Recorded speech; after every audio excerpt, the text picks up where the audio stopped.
بالله من الشيطان الرجيم. بسم الله الرحمن الرحيم.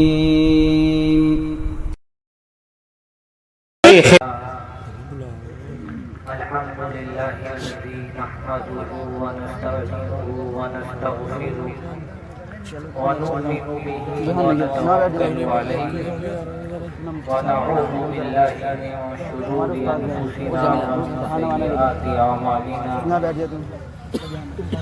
من يهده الله فلا مضل له ومن يضلل فلا هادي له.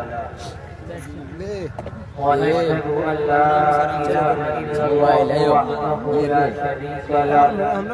ونشهد أن سيدنا ومولانا محمد وبارك وسلم تسليما كثيرا كثيرا. أما بعد، فأعوذ بالله من الشيطان الرجيم. بسم الله الرحمن الرحيم. الحمد لله الذي أنزل على عبده الكتاب ولم يجعل له عوجا قيما لينذر بأسا شديدا من لدنه ويبشر المؤمنين الذين يعملون الصالحات أن لهم أجرا حسنا ماكثين فيه أبدا وينذر الذين قالوا اتخذ الله ولدا ما لهم به من علم ولا لآبائهم كبرت كلمة تخرج من أفواههم إن يقولون إلا كذبا. صدق الله العظيم.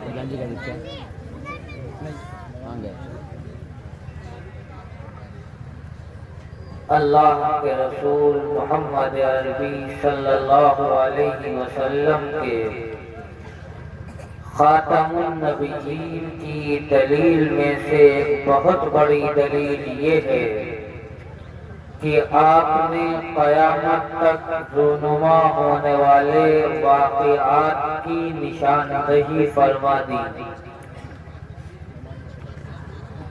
اس امت کو قیامت تک کے جو حالات، جو چیلنجز اور جن واقعات و حوادثات سے سامنا کرنا پڑے گا، ہم پر احسان اور شفقت کرتے ہوئے ہمارے آقا و مولا محمد صلی اللہ علیہ وسلم نے ان کی نشاندہی فرمائی.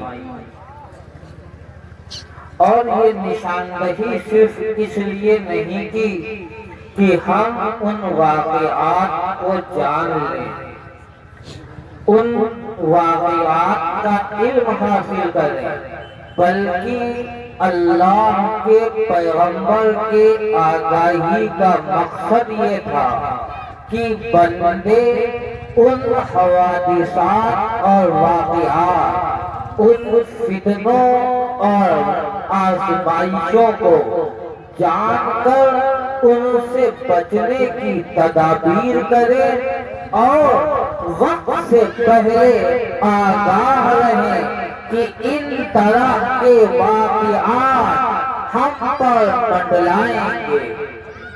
اس لیے حضور صلی اللہ علیہ وسلم نے آگاہی کی. جن فتنوں سے جناب رسول اللہ صلی اللہ علیہ وسلم نے آگاہی کی، ان میں سے ایک فتنہ فتنہ دجال ہے. اللہ کے حبیب ہم سب کے آقا و مولا محمد عربی صلی اللہ علیہ وسلم ارشاد فرماتے ہیں کہ فتنہ دجال وہ فتنہ ہے جس سے ہر نبی نے اپنی امت کو ڈرایا ہے. دجال وہ فتنہ ہے جس سے ہر نبی نے اپنی امت کو ڈرایا ہے، اور میں بھی تمہیں فتنہ دجال سے ڈراتا ہوں. اور ایک روایت میں آپ نے فرمایا دنیا کے بننے کے بعد سے قیامت تک جتنے فتنے اس روئے زمین پر رونما ہوں گے، ان فتنوں میں سب سے زیادہ سخت ترین فتنہ فتنہ دجال ہوگا۔ فتنہ دجال ہے کیا؟ اس سے قبل آپ دو باتیں سمجھیے، ایک دجال کی شخصیت ہے اور ایک فتنہ دجال ہے، یہ دو الگ الگ چیزیں ہیں۔ دجال کی شخصیت الگ ہے، فتنہ دجال الگ چیز ہے۔ یاد رکھیے، دجال کا خروج، دجال کی شخصیت کا ظہور اس وقت ہوگا جب فتنہ دجال اپنے تمام تر منازل طے کرتے ہوئے عروج کی آخری منزلیں طے کر رہا ہوگا، اور عروج کے تمام منازل طے کر کے اس زمین کو ظلم سے بھر دیا جائے گا، اس وقت دجال کا خروج ہوگا۔ اس سے پہلے کئی صدیاں فتنہ دجال کی رہے گی، اور بالکل وضاحت کے ساتھ میں یہ بات آپ کی خدمت میں عرض کر دینا چاہتا ہوں، جس دور میں ہم جی رہے ہیں، اس دور سے کئی سو سال پہلے، میں نے جملے پر غور کیجیے گا، جس دور میں ہم جی رہے ہیں اس دور سے کئی سو سال پہلے فتنہ دجال کا آغاز ہو چکا ہے، اور یہ دور جس دور میں ہم سانسیں لے رہے ہیں اور تیزی کے ساتھ حالات پلٹ رہے ہیں، عالمی حالات بھی رخ بدل رہے ہیں، ملکی حالات بھی تبدیل ہو رہے ہیں، یہ فتنہ دجال کے عروج کا دور ہے۔ اس وقت فتنہ دجال اپنے آخری مراحل طے کر رہا ہے، اس وقت فوری اور سنجیدہ ضرورت ہے۔ میں دو لفظ کہہ رہا ہوں، دونوں لفظوں پر غور کیجیے، فوری اور سنجیدہ ضرورت ہے کہ ہم اس فتنے کی تیزی کو سمجھیں، اس کو جانیں کہ یہ فتنہ کس طرح تیزی سے بڑھے گا، ایک گھر میں داخل ہوگا، کچے گھر میں پہنچے گا، پکے گھر میں پہنچے گا، اور یہ ایسا عظیم ترین فتنہ ہوگا کہ نبی کی دعاؤں میں سے ایک دعا ہے جس میں نبی نے فتنہ دجال سے پناہ مانگی ہے۔ آپ نے فرمایا تھا، اپنی دعاؤں میں یہ دعا کی تھی، اللہم انی اعوذ بک من فتنة الدجال، اللہم انی اعوذ بک من فتنة الدجال، اے اللہ ہم آپ سے پناہ چاہتے ہیں دجال کے فتنے سے۔ یہ پیغمبر کی مسنون دعاؤں میں ایک دعا، آپ اندازہ کریں، نبی جو سراپا ہدایت ہے، نبی جو تخلیق وجہ کائنات ہے، نبی جو قیام عالم کا ذریعہ ہے، وہ نبی فتنہ دجال سے پناہ مانگ رہا ہے۔ کوئی تو وجہ ہوگی، کچھ تو سنگینی ہوگی، جس سنگینی کی بنیاد پر سراپا رحمت، سراپا روحانیت، سراپا صداقت، سراپا نبوت پناہ مانگ رہی ہے دجال کے فتنے سے۔ وہ ہے کیا؟ میں بہت آسان الفاظ میں آپ کو فتنہ دجال کی ہلکی سی تشریح کر دینا مناسب سمجھتا ہوں۔ فتنہ دجال نام ہے مادیت کا، بہت آسان الفاظ میں فتنہ دجال نام ہے مادیت کا، یعنی جو انسان سے روحانیت ختم کر دے، انسان کو مادیت کا پرستار بنا دے، وہی چیز فتنہ دجال ہے۔ یہ موضوع ذرا علمی ہے، توجہ کے ساتھ سمجھ میں آنے والا ہے۔ انسان کو اللہ نے انبیاء کے ذریعے روحانیت بخشی ہے۔ ہر نبی کی تعلیم انسان کے اندر روحانیت کو پیدا کرنے والی ہے۔ نبی کے طریقے پر چلنے والا انسان اپنے اندر روحانیت محسوس کرتا ہے، قلب کے اندر ایک نور محسوس کرتا ہے جس کے ذریعے وہ حق اور باطل کی پہچان کرتا ہے۔ یہ فتنہ دجال وہ مادی طاقت ہوگی جو انسان کو روحانیت سے محروم کر دے گی۔ روحانیت سے انسان محروم ہوگا، لہذا وہ تمام تر طریقے جو انسان کو روحانیت سے محروم کرے وہ فتنہ دجال کی طرف بڑھنے والے اور انسان کو فتنہ دجال میں گھیرنے والے۔ آپ نے روایات سنی ہوگی، اللہ کے پیغمبر کی بہت مشہور روایت ہے، مسلم شریف، ابو داؤد، ترمذی، تقریباً حدیث کی معتبر کتابوں میں وہ روایت موجود ہے۔ ہمارے آقا صلی اللہ علیہ وسلم نے فرمایا، بعض روایت میں آتا ہے کہ سورہ کہف کی ابتدائی آیت تلاوت کر لی جائے، بعض روایت میں آتا ہے سورہ کہف کی آخری آیات کو تلاوت کیا جائے، بعض روایت میں آتا ہے سورہ کہف کو تلاوت کیا جائے تو وہ انسان فتنہ دجال سے محفوظ ہو جائے گا۔ اس سے یہ پتہ لگا کہ سورہ کہف میں کچھ اس طرح کے مضامین لازمی طور پر ہیں جس سے اس فتنے سے نجات ملتی ہے، اور یہ بات علماء جانتے ہیں، درس قرآن کو دینے والا جانتا ہے، قرآن کے اوپر نگاہ رکھنے والا جانتا ہے کہ قرآن کی کسی سورت کی جو فضیلت ہوتی ہے یا جو خصوصیت ہوتی ہے وہ اس کے الفاظ کی بنیاد پر نہیں ہوا کرتی، وہ اس کے معانی کے بنیاد پر ہوا کرتی ہے۔ سورہ کہف کے کچھ ایسے لازمی طور پر معانی ہے جن معانی میں یہ تاثیر ہے کہ وہ انسان کو دجالی فتنے سے محفوظ کرے گا، روحانیت کو مضبوط کرے گا، مادیت سے علیحدہ کرے گا۔ دیکھو سورہ کہف کا آغاز آپ کا رب ان الفاظ سے کرتا ہے، الحمدللہ الذی انزل علی عبدہ الکتاب ولم یجعل لہ عوجا قیما۔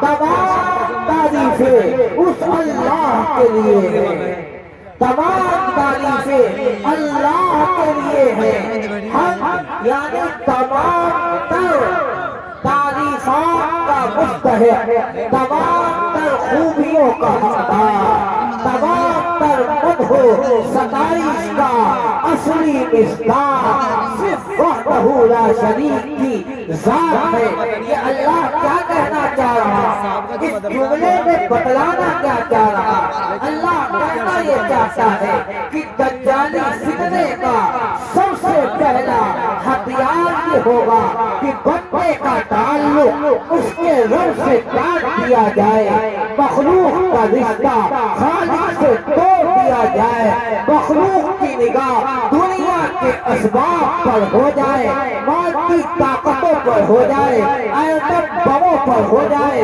فوج پر ہو جائے، دنیا کی جتنی مادی چیزیں ہیں ان پر ہو جائے، وہ کی نگاہ یہ رہے کہ ہمارا مقابل ہتھیار میں مضبوط ہے، فوج میں مضبوط ہے، اور عسکری طاقت میں مضبوط ہے، مادیت اس کے پاس زیادہ ہے، یعنی انسان کا تعلق مادیت کی طرف لگا دیا جائے، خالق سے توڑ دیا جائے۔ یہ ہے فتنہ دجال جس میں انسان کی روحانیت کو کمزور کر کے خالق سے رشتے کو توڑ کر مادیت سے جوڑا جاتا ہے۔ اللہ نے پہلے جملے میں قرآن کے مخاطبین کو متوجہ کیا، قرآن کے قارئین کو متوجہ کیا اور کہا الحمدللہ، تم یہ کہو کہ ہر ہر تعریف اللہ کی ہے، ہر ہر حمد اللہ کی ہے، ہر ہر ثنا اللہ کی ہے، ہر طرح کی ستائش رب کائنات کی ہے۔ جب بندہ ہر طرح کی ہم اللہ کے لیے کرے گا، وہ یہ کہے گا اے اللہ ہمیں جو کچھ ملا ہے تیرا دیا ہوا ہے، میری عزت تیری دی ہوئی، میری روزی تیری دی ہوئی، میری جان تیری دی ہوئی، میرا مکان تیرا دیا ہوا، اے اللہ میرے پاس جتنی نعمتیں ہیں یہ سب کچھ تیری دی ہوئی ہے۔ یہی شان عبدیت ہے۔ حضرت سلیمان کا واقعہ آپ نے پڑھا ہوگا، قرآن کو پڑھتے ہوئے آپ کی نگاہ سے گزرا ہوگا۔ حضرت سلیمان موجود ہیں اور ان کے پاس اللہ نے جتنی نعمتیں دی ہیں تمام نعمتیں ہیں، ان نعمتوں پر نگاہ ڈال کر انہوں نے جو لفظ کہا ہے وہ لفظ قرآن میں محفوظ کیا ہے۔ انہوں نے کہا ہاں من فضل ربی، اس میں سلیمان کا کوئی کمال نہیں ہے۔ سلیمان کے قبضے میں ہوائیں ہیں، سلیمان کے قبضے میں جنات ہیں، سلیمان کے قبضے میں تخت و تاج ہے، سلیمان کے قبضے میں ہوا میں اڑتے ہوئے پرندے ہیں، سلیمان کے قبضے میں مشرق سے مغرب تک، مغرب سے مشرق تک چلتی ہوئی ہوائیں ہیں۔ یہ سلیمان کا کمال نہیں ہے، ہاں من فضل ربی، یہ سلیمان کے رب کا کمال ہے۔ یہ ہے وہ عبدیت، وہ روحانیت جو دجال کے فتنے میں ختم کرنا چاہتا ہے۔ آج مادیت کے دور میں ایک ایمان والا، ایک کلمہ پڑھنے والا اور ایک قرآن پر ایمان رکھنے والا، محمد رسول اللہ کو خاتم النبیین ماننے والا بھی یہ کہتا ہے اگر ہم نے فلاں سبق اختیار نہ کیا تو ہمیں ترقی کیسے ملے گی؟ آج ہمارا دشمن اتنا طاقتور ہے، اگر ہم نے دشمن کے مقابلے میں تیاری نہیں کی تو ہمیں فتح کیسے ملے گی؟ رب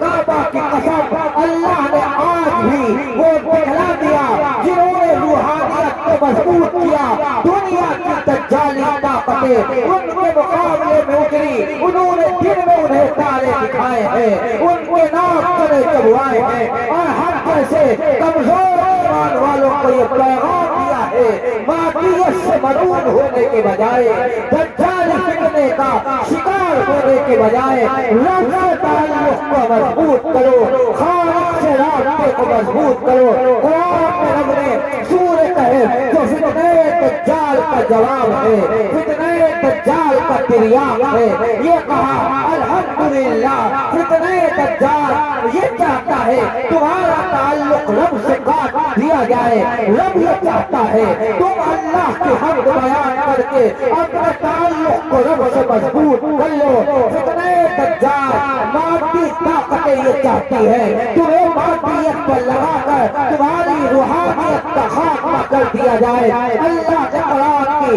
سورہ کہف کے پہلے لفظ میں کہا الحمدللہ، تم اپنا خالق سے رابطے کو مضبوط کر لو۔ اگر خالق سے رابطہ مضبوط ہوگا روحانیت طاقتور ہوگی، روحانیت مضبوط ہوگی، تمام تر دجالی طاقتیں، تمام تر طاغوتی لشکر اس کو شکست نہیں دے سکتے۔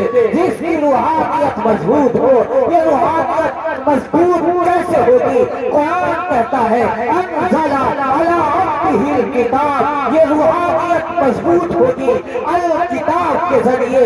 الکتاب جو الکتاب کامل و مکمل کتاب ہے، ہر طرح کا نظام زندگی ہے، ہر طرح کا دستور حیات ہے، الکتاب ہے جس میں کسی قسم کی کوئی کمی نہیں ہے، جس کو اللہ نے کامل کتاب بنا کر نازل کیا، جس کو اللہ نے مکمل دستور حیات بنا کر اتارا، جس کو اللہ نے مکمل نظام زندگی بنا کر دیا، اس میں اللہ نے پیغمبر سے اس کی تشریح کرا دی۔ زندگی کا وہ کون سا موڑ ہے جس پر ہماری شریعت کی رہنمائی موجود نہ ہو؟ وہ کون سا رخ ہے جس پر ہمیں غیروں کے در پر جانا پڑے؟ میرے ماں باپ قربان، میری جان و مال قربان، آقائے نامدار محمد رسول اللہ پر صلاۃ و سلام ہو، آقائے نامدار پر جس نے ہم جیسے بعد میں آنے والی امتیوں کے لیے بھی رہنمائی چھوڑی ہے، اپنی سیرت میں، اپنے کردار میں، اپنے اقوال میں، اپنے افعال میں نبی نے بتلا دیا تھا۔ الکتاب یہ ایسی کامل کتاب ہے جس میں ایک ایک رہنمائی ہے۔ رب نے بتایا کہ اگر تمہیں دجالی فتنے کا مقابلہ کرنا ہے تو الکتاب کو تھامنا پڑے گا، قرآن کے مطابق زندگی کو گزارنا پڑے گا، رسول کی تعلیم کے مطابق چلنا پڑے گا۔ اگر تم اس طرح چلو گے تو تم فتنہ دجال کا جواب دے سکتے ہو۔ کیوں؟ اس لیے کہ یہ قرآن کی صفت قرآن بیان کرتا ہے، انزل علی عبدہ الکتاب ولم یجعل لہ عوجا۔ میں بہت اختصار کے ساتھ گفتگو کر رہا ہوں، بات ورنہ بہت دور جائے گی۔ قرآن نے صفت بیان کی وَلَمْ يَجْعَلْ لَهُ عِوَجًا۔ الکتاب کی صفت یہ ہے کہ اس میں کسی قسم کی کمی نہیں ہے۔ مولانا مناظر حضرت جیلانی رحمۃ اللہ علیہ تشریح کرتے ہوئے لکھتے ہیں کہ اس میں کسی قسم کی کمی نہیں ہے۔ معنی یہ ہے کہ الکتاب کا کوئی حکم فطرت کے خلاف نہیں ہے۔ الکتاب نے جو بھی حکم دیا ہے وہ فطرت کے مطابق ہے، فطرت جو چاہتی ہے۔ الکتاب یعنی قرآن اسی کا حکم دیتا ہے، فطرت چاہتی ہے انسان سچ بولے، قرآن سچ بولنے کا حکم دیتا ہے۔ فطرت چاہتی ہے انسان صبر کرے، قرآن صبر کرنے کا حکم دیتا ہے۔ فطرت چاہتی ہے صلہ رحمی کی جائے، دوسروں کے ساتھ اچھا برتاؤ کیا جائے۔ الکتاب یعنی قرآن دوسروں کے ساتھ حسن سلوک کی تعلیم دیتا ہے۔ قرآن فطرت یہ چاہتی ہے عورتیں گھر میں رہے، مرد کمائے، یہ فطرت کا تقاضا ہے۔ قرآن اور الکتاب کا تشریح کرنے والا نبی اس کا حکم دیتا ہے۔ فطرت یہ چاہتی ہے انسان بیٹھ کر کھائے، قرآن اس کا حکم دیتا ہے۔ فطرت یہ چاہتی ہے چھوٹے بڑوں کی عزت کرے، بڑے چھوٹوں پر شفقت کرے۔ الکتاب کی تشریح کرنے والا نبی اس کا حکم دیتا ہے۔ اس لیے قرآن نے صفت بیان کی وَلَمْ يَجْعَلْ لَهُ عِوَجًا۔ اس الکتاب تمہیں فتنہ دجال سے بچائے گی، اس لیے کہ وَلَمْ يَجْعَلْ لَهُ عِوَجًا اس کا ہر حکم فطرت کے مطابق ہے۔ اس سے جملے سے یہ بات پتہ لگی فتنہ دجال کے اندر ہر حکم فطرت کے خلاف ہوگا۔ فتنہ دجال کی علامت یہ ہے اس کے اندر ہر چیز فطرت کے خلاف ہوگی۔ اور میرے آقا نے فرمایا تھا، میں حدیث بیان کرتا ہوں، مسلم شریف کی روایت ہے، آقا نے فرمایا تھا قیامت کے قریب ایک دور آئے گا جس میں جھوٹ کو رواج دے دیا جائے گا۔ فطرت چاہتی ہے انسان جھوٹ بولے، فتنہ دجال کے زمانے میں جھوٹ کو رواج دیا جائے گا، اور اتنا رواج دیا جائے گا، اتنا رواج دیا جائے گا کہ جھوٹ سچ محسوس ہونے لگے گا۔ آج دنیا کے اندر ذرائع ابلاغ کو استعمال کرنے والی میڈیا جھوٹ بولتی ہے، سچ کو جھوٹ اور جھوٹ کو سچ بنا کر پیش کرتی ہے، اور مادیت کا دیوانہ ایک کلمہ کو بھی اس پر اس طرح ایمان لاتا ہے جس طرح نبی کے قول پر ایمان لاتا ہے۔ اور دلیل میں یہ کہا جاتا ہے فلاں خبر نے یہ شائع کیا، فلاں چینل پر یہ بات آئی، رب کا قسم جھوٹ بولنا فطرت کے خلاف ہے، فطرت کے خلاف عمل پیغمبر نے کہا ہے۔ قیامت کے قریب عام ہوگا، یہ دجال کا فتنہ ہوگا جب جھوٹ کو عام کر دیا جائے گا۔ اس کا مطلب یہ نہیں تھا کہ ہم یہ سمجھے کہ جھوٹ فتنہ دجال ہے، بلکہ مقصد پیغمبر کا یہ تھا کہ تم اس فتنے میں شریک مت ہونا، جھوٹ مت بولنا، جھوٹ سے بچ کر رہنا۔ فطرت کا تقاضا یہ ہے، فطرت چاہتی یہ ہے کہ عدالتی کی معاملات اور ذمہ داری اور امانت امین کے ہاتھ میں آئے، اہل کے ہاتھ میں آئے۔ آقا نے فرمایا قیامت کے قریب جب فتنہ دجال کا دور ہوگا تو پھر امانت غیر کے ہاتھ میں سپرد کر دی جائے گی، نہ اہلوں کے ہاتھ میں آ جائے گی۔ پیغمبر نے یہاں لفظ امانت استعمال کیا ہے، میں علم کے اضافے میں یہ بات بھی لاؤں، امانت یہاں کا لفظ ہے، یہ اردو والی امانت نہیں ہے۔ اردو میں امانت کے معنی الگ ہوتے ہیں، عربی میں امانت کے معنی الگ ہے۔ عربی میں امانت کے معنی ذمہ داری کے آتے ہیں۔ وہ کوئی ذمہ داری ہو، مسجد کا متولی اگر نااہل بنا دیا گیا، سمجھ لو یہ فتنہ دجال کا شریک کار ہے۔ مسجد مدرسے کا ذمہ دار نااہل ہے، یہ فتنہ دجال کا کاز ہے۔ اگر کسی حکومت کا کارندہ نااہل منتخب ہوا، یہ فتنہ دجال ہے۔ اگر عدالت میں بیٹھا ہوا انصاف پرور غلط انسان ہے، فتنہ دجال ہے۔ فطرت کا تقاضا یہ تھا کہ ہر ایک عہدہ اس کی لیاقت کے موافق دیا جائے، لیاقت کے خلاف چیز کا ملنا یہ اسی فتنہ دجال کا حصہ ہے، جس کی طرف قرآن سمجھاتا ہوا یہ کہتا ہے وَلَمْ يَجْعَلْ لَهُ عِوَجًا۔ دجالی فتنے سے بچنے کا ذریعہ یہ ہوگا کہ ہر خلاف فطرت چیز کو چھوڑنا پڑے گا۔ اور میں بتاتا ہوں مغربی تہذیب، مادیت، یہ تمام تر وہ چیزیں ہیں جو فطرت کے خلاف ہیں۔ فطرت چاہتی ہے انسان بیٹھ کر کھائے، جانور چل کے کھاتے ہیں۔ مغربی تہذیب یہ کہتی ہے چل کر کھاؤ۔ آج مسلم معاشرے کے شادیوں میں کھڑے کھڑے کھانا کھایا جاتا ہے۔ مغربی تہذیب کو گلے لگانا فتنہ دجال کی طرف بڑھنا ہے۔ فطرت یہ کہتی ہے، قرآن کی تعلیم یہ ہے کہ لوگوں کے ساتھ انصاف کرو۔ اور دنیا کے اندر مغربی تہذیب کے پرستار دھوکے بازی کو اپنی سیاست کا حصہ سمجھتے ہیں۔ یہ وہ چیز ہے جو مغربیت نے دی ہے، فتنہ دجال کی طرف بڑھنے والی ہے۔ غرض کی جو چیز فطرت کے خلاف ہے وہ دجالی فتنے کی طرف بڑھنے والی ہے۔ اور اب آگے بڑھتا ہوں، بات آگے بڑھاتے ہوئے کہتا ہوں سنو، جو فتنہ دجال میں جس قدر شریک ہوتا چلا جائے گا، فتنہ دجال میں جس قدر گرتا چلا جائے گا، دجال سے بھی اس کے لیے حفاظت ممکن نہیں ہوگی۔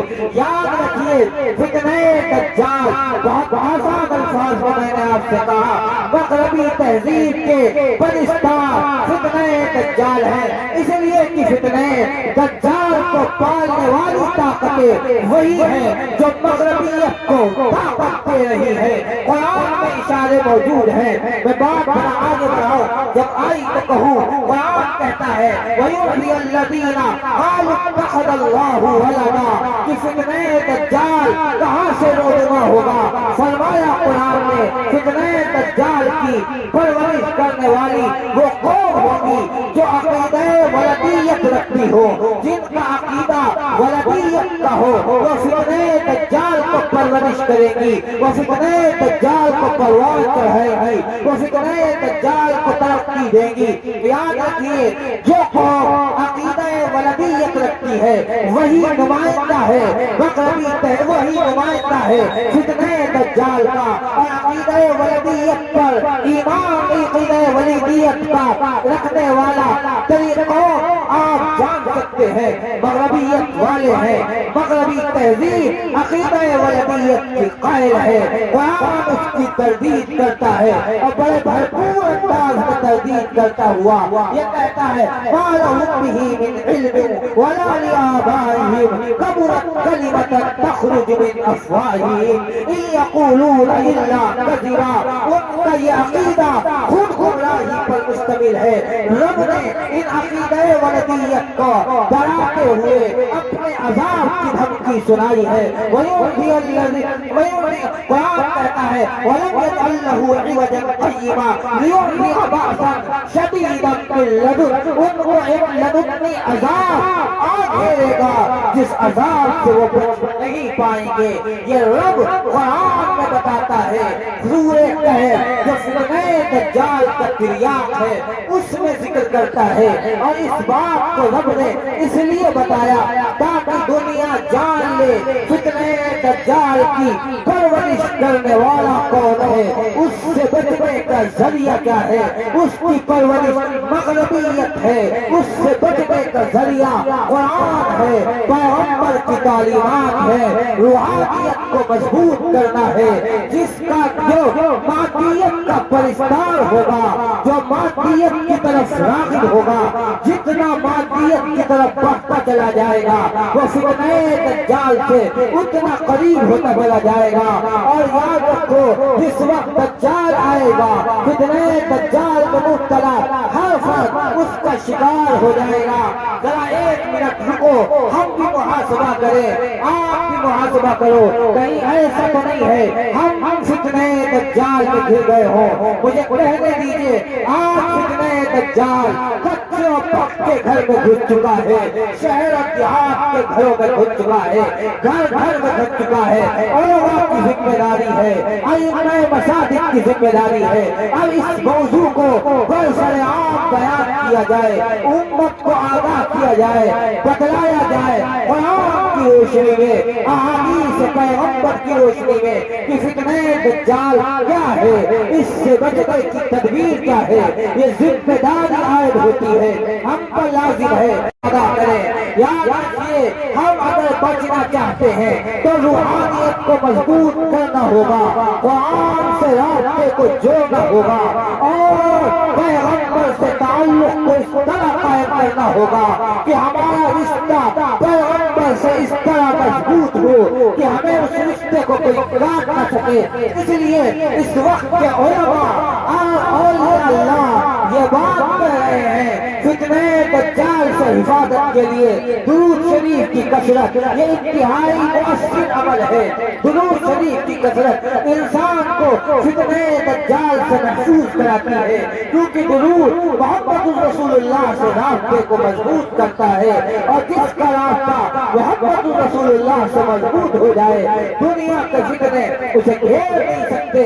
میں اب یہ کر رہا تھا، آپ جائزہ لیں، ہم جائزہ لیں کہ ہم کس قدر فتنہ دجال کے چنگل میں گر چکے ہیں۔ ہماری نگاہ مادیت پر ہے، ہم تعلیم بھی وہ دلاتے ہیں جو مغربیت نے طے کی ہے، ہم طریقہ بھی وہ اختیار کرتے ہیں جو مغربیت نے دیا ہے۔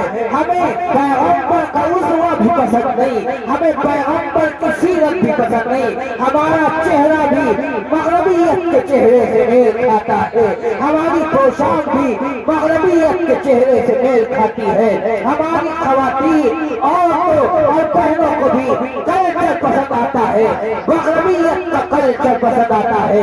ہر گھر میں مغربیت گھس چکی ہے، اور قرآن کے اشارے کی بنیاد پر پورے وثوق کے ساتھ یہ کہتا ہوں، مغربی تہذیب یہی فتنہ دجال ہے، یہی تربیت کا ہے فتنہ دجال کی، جہاں سے اس فتنے کو ترقی مل رہی ہے۔ اگر یہ چاہتے ہو ہم اپنے گھروں سے فتنہ دجال کو دور کر دیں تو محمد رسول اللہ کی سیرت کو اپنانا ہوگا، ایک ایک طریقے کو زندہ کرنے کا عزم کرنا ہوگا۔ اس کے بغیر آپ دجال کے فتنے سے بچ نہیں سکتے، اور جو دجال کے فتنے سے بچ نہ سکے یاد رکھیے وہ دجال سے بچ نہیں سکتا۔